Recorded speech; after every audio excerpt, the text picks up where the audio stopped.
आपका स्वागत है एजुकेशनल लर्नर्स पर। जैसे कि पिछले वीडियो में हमने क्लास 8 साइंस का चैप्टर नंबर 4 लिया था, materials, metals and non metals. इसका हमने पार्ट 1 लिया था, जिसमें हमने मेटल्स और नॉन मेटल्स की फिजिकल प्रॉपर्टीज़ देखी थी।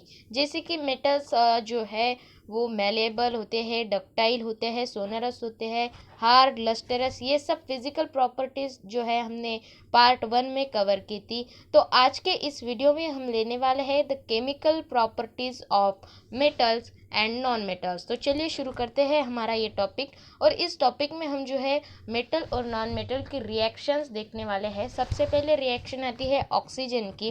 तो चलिए स्टार्ट करते हैं। You are familiar with the phenomenon of rusting of iron, recall the reaction by which rust is form. You had also performed in class 7th an activity of burning a magnesium ribbon in air. You had learned that in both the process oxide formation takes place. Complete the following reactions. तो यहाँ पर जो है हमें बताया गया है कि हमने जो क्लास 6 और 7 में जो है वो आयरन की रिएक्शन देखी थी ऑक्सीजन के साथ। जैसे कि आयरन के ऑक्सीजन और वाटर के साथ वो रिएक्ट करता है और रस्ट को फॉर्म करता है। और हमने क्लास 7 में ये भी देखा था कि मैग्नीशियम रिबन को अगर हम एयर में जलाएंगे तो एक ऑक्साइड फॉर्म होगा। जैसे कि magnesium plus oxygen is equal to यहाँ पर जो है मैग्नीशियम ऑक्साइड जो है यहाँ पर तैयार होगा। तो ये हमने जो है क्लास 7 में देखा था। तो ये रिएक्शन विथ ऑक्सीजन है। तो इसके लिए हम एक एक्टिविटी कर सकते हैं जिससे हमें अच्छी तरीके से समझ में आएगा। Let us check the nature of the rust form as a result of the reaction between iron, oxygen and water. Collect a spoonful of rust and dissolve it in a very little amount of water. You will find that the rust remains suspended in water. Shake remains the suspension well. Taste the solution with the red and blue litmus papers. What do you observe? तो यहाँ पर एक activity दी गई है। इस activity में बताया गया है आपको क्या करना है। सबसे पहले तो आयरन की एक रिएक्शन करना है ऑक्सीजन और वाटर के साथ। आपको पता है रस्ट फॉर्म होगा। फिर उस रस्ट को स्पूनफुल आपको रस्ट लेना है, फिर उसे वाटर में डिज़ोल्व करना है, फिर उसका सस्पेंशन बन जाएगा। फिर उसे जो है रेड और ब्लू लिटमस पेपर से आपको जो है चेक करना है। तो यहाँ पर आपको क्या दिखेगा, जो रेड लिटमस पेपर है वो ब्लू में कन्वर्ट हो जाएगा। यहाँ पर रेड लिटमस ब्लू में कन्वर्ट हो गया, मतलब ये जो है ये बेसिक है। ये जो रिएक्शन हमने देखी, ये जो सॉल्यूशन हमने रस का निकाला है, ये जो रस सस्पेंशन है, ये बेसिक है। मतलब यहाँ पर मेटल की रिएक्शन अगर ऑक्सीजन से हो तो वो जो हमें सस्पेंशन उसका मिलेगा या फिर सॉल्यूशन उसका मिलेगा। तो अगर हम उसे चेक करेंगे रेड और ब्लू लिटमस पेपर से, तो रेड लिटमस पेपर ब्लू होगा, यानी कि यहाँ पर जो सस्पेंशन हमें मिला है वो बेसिक है नेचर में। इसका मतलब जो मेटल्स है वो बेसिक है ऑक्सीजन के रिएक्शन में। अब हम देखेंगे नॉन मेटल्स के बारे में। जैसे कि मेटल के बारे में और है मैग्नीशियम रिबन। अगर मैग्नीशियम रिबन को भी हम यहाँ पर एयर में जलाएंगे और जो उसकी ऐश या फिर उसकी राख जो हमें मिलती है उसे हम टेस्ट करके देखेंगे रेड और ब्लू लिटमस पेपर की मदद से। तो यहाँ पर भी रेड लिटमस पेपर ब्लू में कन्वर्ट हो रहा है। इसका मतलब ये भी जो है बेसिक है, क्योंकि ये दोनों जो है ये मेटल्स है और मेटल्स ऑक्सीजन में जो है बेसिक होते हैं, उनकी रिएक्शन हमें बेसिक मिलती है। अब हम देखेंगे नॉन मेटल्स के बारे में। तो यहाँ पर नॉन मेटल्स की भी एक एक्टिविटी दी गई है। जैसे कि यहाँ पर सल्फर के बारे में बताया गया है। सल्फर की रिएक्शन हम ऑक्सीजन से करके देखेंगे, फिर देखेंगे कि रेड और ब्लू लिटमस पेपर से चेक करके। तो हमें यहाँ करना क्या है, take a small amount of powder sulphur in a deflagrating spoon and heat it. If deflagrating spoon is not available, you may take a metallic cap of any bottle and wrap metallic wire around it and give it the shape. तो यहाँ पर as soon as the sulfur starts burning, introduce the spoon into a gas jar or a glass tumbler. Cover the tumbler with a lid to ensure that the gas produced does not escape. Remove the spoon after some time. Add a small quantity of water into the tumbler and quickly replace the lid. Shake the tumbler well. Check the solution with the red and blue litmus paper. तो यहाँ पर एक activity हमें करनी है। यहाँ पर हमें पाउडर सल्फर लेना है, फिर उसे जलाना है, और उसे जलाने के बाद यहाँ पर हमें क्या करना है, ग्लास जार लेना है, उसमें उसे बंद कर लेना है।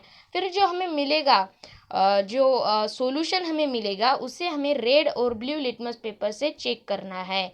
और हम जब उसे रेड और ब्लू लिटमस पेपर से चेक करेंगे तो यहाँ पर रेड लिटमस पेपर तो रेड लिटमस पेपर ही रहेगा, वैसे ही रहेगा, और लेकिन यहाँ पर ब्लू लिटमस पेपर जो है वो रेड में कन्वर्ट होगा। तो इसका मतलब क्या हो गया कि जो हमें सॉल्यूशन मिला है वो एसिडिक है। जैसे कि पिछले में हमने देखा था, यहाँ पर मेटल ये आयरन जो रस्ट है ये मेटल से रिएक्शन होकर हमें मिला है, तो रेड लिटमस पेपर ब्लू हुआ। लेकिन यहाँ पर नॉन मेटल का सॉल्यूशन हमने देखा तो वो ब्लू लिटमस पेपर रेड हुआ। इसका मतलब मेटल जो है वो ऑक्सीजन से रिएक्ट करते हैं तो वो बेसिक है, और नॉन मेटल जो है ऑक्सीजन से रिएक्ट करते हैं तो वो जो है एसिडिक है, क्योंकि यहाँ पर ब्लू लिटमस पेपर जो है वो रेड में कन्वर्ट हो चुका है। तो यहाँ पर the name of product from in the reaction of sulphur and oxygen is sulphur dioxide gas. When sulfur dioxide is dissolved in water, sulfuric acid is formed. The reaction can be given as follows. Sulphur dioxide का symbol है SO2 और plus उसमें water H2O। फिर हमें जो है इसकी reaction हमने वाटर के साथ की तो हमें सल्फरस एसिड मिलेगा, जो जिसका फॉर्मूला है H2SO3, जिसका वो सिंबल है।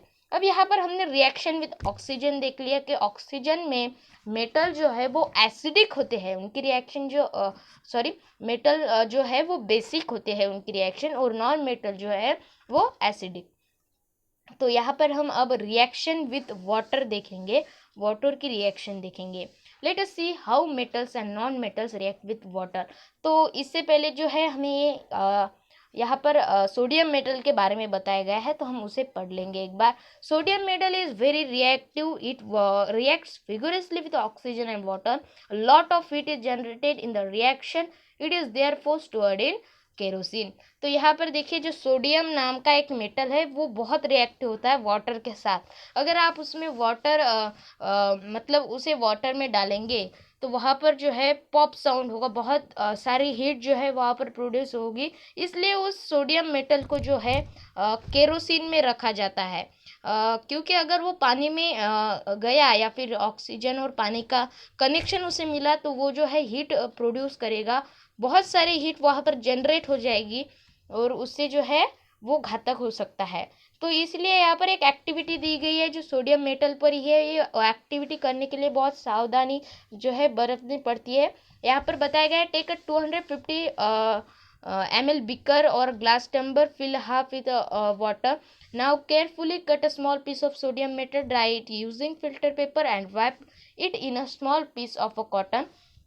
Put the sodium piece wrapped in the cotton into the beaker. Observe it carefully. When reaction stops, touch the beaker. What do you feel? Has the beaker become hot? Taste the solution with the red and blue litmus paper. Is the solution was acidic or basic? तो यहाँ पर जो है इस activity में हमें जो है एक ग्लास टम्बलर ले लेना है, उसमें हमें पानी डालना है, फिर उसमें जो है सोडियम का पीस डालना है, फिर हमें उसे ऑब्जर्व करना है क्या होगा। वो बिकर बहुत गर्म हो जाएगा और कभी भी वो फट सकता है, तो वो ग्लास जो है वो टूट जाएगा, क्योंकि मेटल ये सोडियम मेटल जो है ये बहुत रिएक्टिव होता है वाटर के साथ। तो ये क्या कर सकता है, वहाँ पर वो हीट जनरेट करता है, तो वो ग्लास जो है वो टूट भी सकता है बहुत ज़्यादा गर्मी के कारण। अब यहाँ पर ये हमने जो है ये हमने जो ये एक्टिविटी की तो हमें इसमें क्या मिला, तो we observe that Sodium reacts vigorously with water. Some other metals do not do so. For example, iron reacts with water slowly. अब यहाँ पर जो है सोडियम मेटल एकमात्र ऐसा मेटल है जो वाटर के साथ विगोरसली रिएक्ट करता है, बहुत जल्दी रिएक्ट करता है। अगर हम उसे पानी में डालेंगे तो वो हीट जनरेट करेगा, लेकिन बाकी के मेटल ऐसे नहीं होते। जैसे कि आयरन जो है, लोहा जो है, वो वाटर के साथ स्लोली रिएक्शन करता है। मतलब उस पर पानी अगर गिर जाए तो वो बहुत देर बाद जो है वो जंग पकड़ लेगा, या फिर हम उसे रस्ट कह सकते हैं। तो वो आयरन जो है, वो लोहा जो है, वो वाटर के साथ बहुत स्लो रिएक्ट करता है। लेकिन सोडियम मेटल एकमात्र ऐसा मेटल है जो बहुत ही विगोरसली रिएक्ट करता है वाटर के साथ।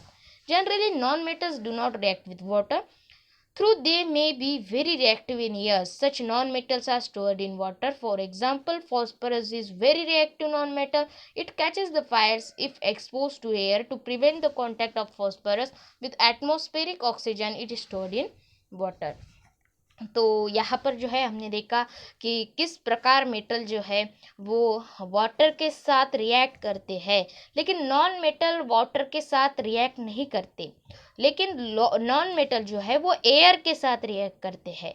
जैसे कि एग्जांपल के लिए फॉस्फोरस जो नॉन मेटल है, ये बहुत ही रिएक्टिव नॉन मेटल है एयर के साथ। अगर आप उसे खुले में छोड़ देंगे हवा में, तो वो क्या कर लेगा, वो जो है फायर कैच कर लेगा, उसे आग लग जाएगी वहाँ पर।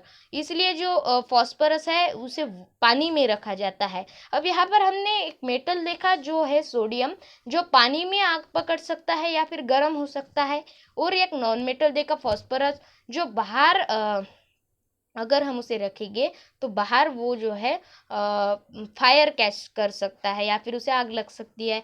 इसलिए जो सोडियम है उसे केरोसिन में रखा जाता है और जो फॉस्फोरस है उसे पानी में। तो रिएक्शन विथ एसिड्स, तो हमने यहाँ पर ऑक्सीजन से रिएक्शन देखी, पानी से रिएक्शन देखी। तो यहाँ पर अब हम देखेंगे एसिड से कैसे रिएक्ट करते हैं मेटल्स और non metals. Let us see how metals and non metals behave with acids. Is there a difference in the way metals or non-metal react with acids? What could be a pop sound in the some cases due to when burning matchstick is brought near the mouth of test tubes? You must have found that non-metals generally do not react with acids, but metals react with acids and produce hydrogen gas. The burns with a pop sound. You must have noticed that copper does not react with a dilute hydraulic acid even on heating, but it react with a sulphurous acid. तो अब यहाँ पर जो है acid के साथ react अगर हम देखेंगे उनकी रिएक्शन, तो मेटल जो है वो एसिड के साथ रिएक्ट करते हैं, लेकिन नॉन मेटल एसिड के साथ कोई रिएक्शन नहीं कर देते।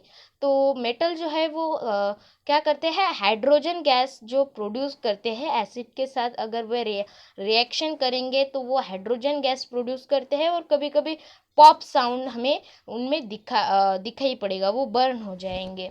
तो ये थी जो है रिएक्शन एसिड के साथ में हमने देखी। अब रिएक्शन विद बेसिस, तो यहाँ पर एक एक्टिविटी दी गई है, prepare a fresh solution of sodium hydroxide in the test tube by dissolving 3-4 pellets of it in 5 ml of water. Drop a piece of aluminium foil into it. Bring a burning matchstick near the mouth of test tube. Observe carefully.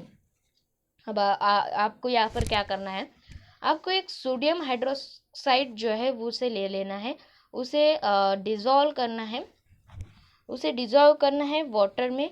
फिर जो है वहाँ पर हमें क्या करना है, वहाँ पर एल्यूमिनियम फॉइल जो है उसमें डालना है। फिर हमें देखना है बर्निंग मैस्टिक, अगर हम उसके पास ले जाएंगे माचिस की तीली, तो हमें क्या जो है हमें क्या दिखाई पड़ेगा, क्या हम ऑब्जर्व करेंगे।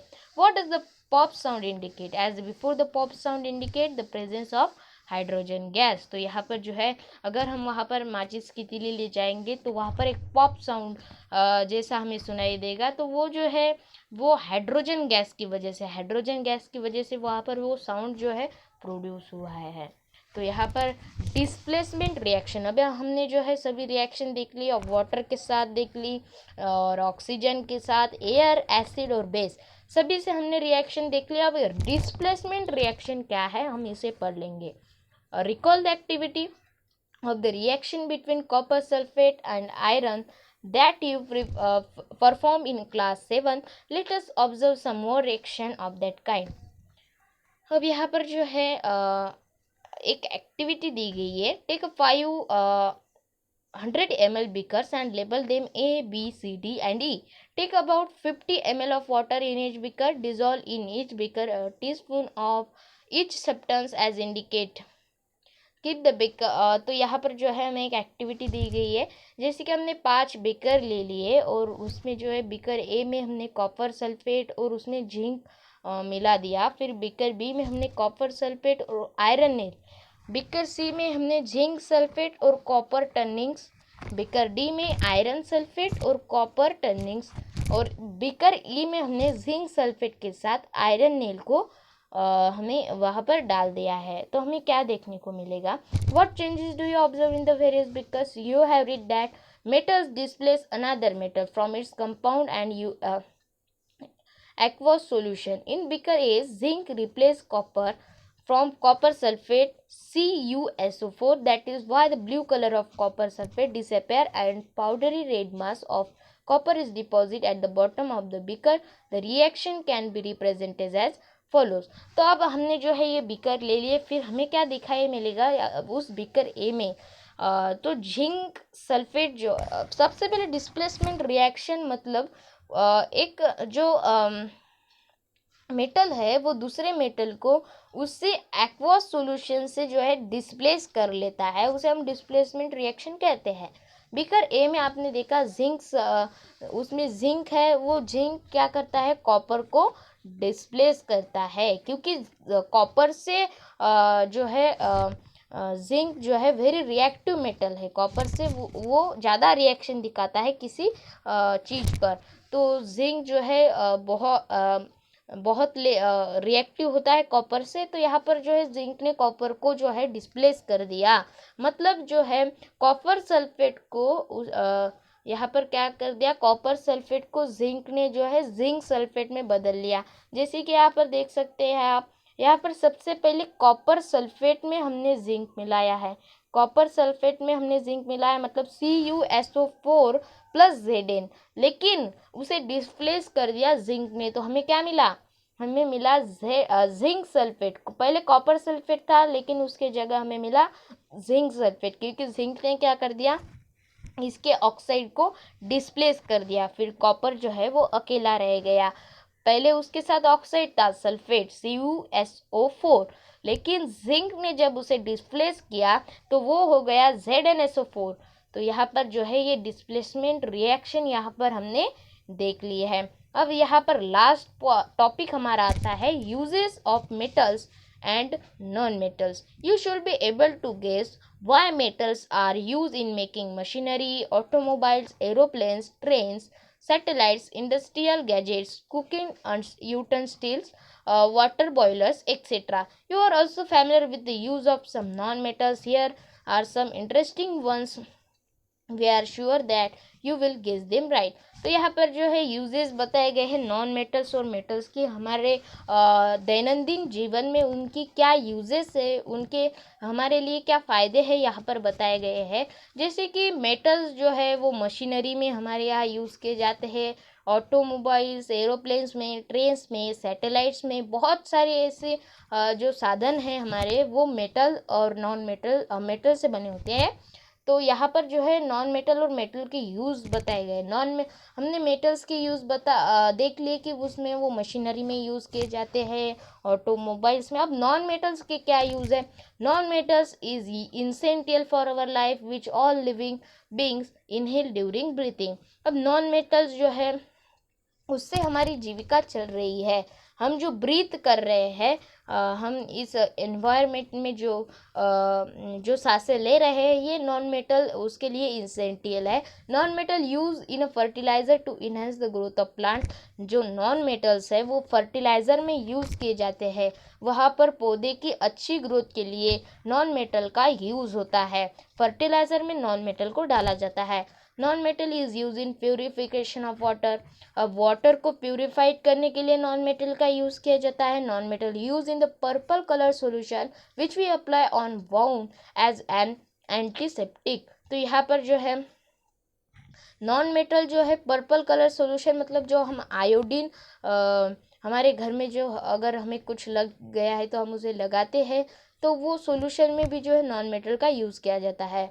नॉन मेटल जो है वो पटाखों में यूज़ किया जाता है। तो ये सब जो चीज़ें हैं इनमें नॉन मेटल्स यूज़ किए जाते हैं। मेटल्स को आपको पता है सभी चीज़ें जो आपके घर में आप देखते हैं वो मेटल से बनी हुई है, और नॉन मेटल्स जो है आपके लिए भी बहुत यूज़फुल है, हमारे लिए मेटल्स और नॉन मेटल्स। तो यहाँ पर हमने मेटल्स और नॉन मेटल्स जो ये चैप्टर है इसे पूरा जो है कवर कर लिया है। यहाँ पर हमने physical properties of metals and non metals देखी, उसमें जो है मेटल्स की फिजिकल प्रॉपर्टीज़ देखी, नॉन मेटल्स की फिजिकल प्रॉपर्टीज़ देखी, फिर हमने केमिकल प्रॉपर्टीज़ देखी मेटल्स और नॉन मेटल्स की, जिसमें हमने रिएक्शन विद ऑक्सीजन, वो किस प्रकार ऑक्सीजन से रिएक्ट करते हैं मेटल और non metal. Reaction with water सिर्फ मेटल ही रिएक्ट करता है, नॉन मेटल नहीं। रिएक्शन विथ हमने एसिड देखा, वहाँ पर भी मेटल ही करता है, हमारा नॉन मेटल नहीं। और रिएक्शन विद बेस, तो ये सब रिएक्शंस हमने इस चैप्टर में देखी, और डिस्प्लेसमेंट रिएक्शन देखी, और फिर लास्ट में हमने uses of metals and non metals देखा। तो ये थी चैप्टर नंबर 4 जिसका नाम है material, metals and non metals. इसे हमने इस वीडियो में कवर कर लिया है। अगर आपको ये वीडियो अच्छा लगा तो हमारे चैनल को सब्सक्राइब कीजिएगा। धन्यवाद।